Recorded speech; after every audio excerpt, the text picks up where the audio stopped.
Hello, കറികളൊന്നുമില്ലാത്തൊരു ദിവസം ഉണ്ടാക്കാൻ പറ്റിയിട്ടുള്ള ഒരു ഐറ്റമായിട്ടാണ് കേട്ടോ ഞാനിന്ന് വന്നിട്ടുള്ളത്. ആദ്യം ഒരു കടായി ചൂടാക്കുക. ചൂടാക്കിയ കടായിലേക്ക് എണ്ണ ഒഴിച്ചു കൊടുക്കുക. ശേഷം ഒരു 3 വറ്റൽമുളക് ഇട്ടിട്ട് ചെറുതായിട്ടൊന്ന് ഇളക്കി കൊടുക്കുക കേട്ടോ. അതൊന്ന് ചൂടാറാൻ വേണ്ടിയിട്ട് മാറ്റി വയ്ക്കുക. ആ സമയം കൊണ്ട് ഒരു സവാള ഗ്രേറ്റ് ചെയ്തെടുക്കുക. പിന്നെ ഒരു പുളി, ഇത്രയും വലിപ്പമുള്ള ഒരു പുളിയാണ് കേട്ടോ ഞാൻ എടുത്തിട്ടുള്ളത്. ആ സവാള ഗ്രേറ്റ് ചെയ്യുന്നതിലാണ് അതിൻ്റെ ടേസ്റ്റ് ഉള്ളത്. അപ്പോൾ നമ്മൾ മാറ്റി വെച്ച വറ്റൽമുളക് ഒന്ന് ഇടിച്ചത് ഇത്രയ്ക്കേ കിട്ടുള്ളൂ കേട്ടോ, അത്രയ്ക്ക് ആവശ്യമുള്ളൂ നമുക്ക് എരിവ്. അതിന് ശേഷം നമ്മുടെ സബോള ഇട്ട് കൊടുക്കുക. ആവശ്യത്തിന് ഉപ്പും ആഡ് ചെയ്യണം കേട്ടോ. പിന്നെ നമ്മൾ നേരത്തെ മാറ്റി വെച്ചതിൽ നമുക്ക് കുറച്ച് എണ്ണ ബാക്കി ഉണ്ടായിരുന്നു, പുളി ഇട്ട് കൊടുക്കുന്നുണ്ട് കേട്ടോ. അപ്പോൾ ആ എണ്ണ നമ്മൾ ഇതിൻ്റെ മേലേക്ക് ഒഴിച്ചു കൊടുക്കുകയാണ് ചെയ്യുന്നത്.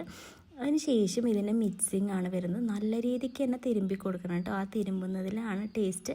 പിന്നെ നമ്മുടെ സബോള ഭയങ്കര നൈസായതുകൊണ്ട് നല്ല ടേസ്റ്റ് ആയിരിക്കും കേട്ടോ.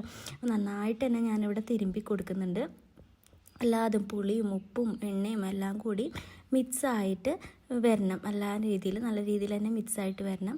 ശേഷം കുറച്ച് ചോറ്, നല്ല ചൂട് ചോറ്, അതുപോലെ തന്നെ നമ്മുടെ ഈ ഒരു ചമ്മന്തി നമ്മൾ നല്ല ടേസ്റ്റാണ് കേട്ടോ. വേറെ കറികളൊന്നും നമുക്കിതിൻ്റെ ആവശ്യമില്ല. അതിങ്ങനെ ഉരുളയാക്കിയിട്ട് കഴിക്കാൻ ഭയങ്കര അടിപൊളിയാണ്. നിങ്ങളിത് എന്തായാലും ട്രൈ ചെയ്ത് നോക്കണം.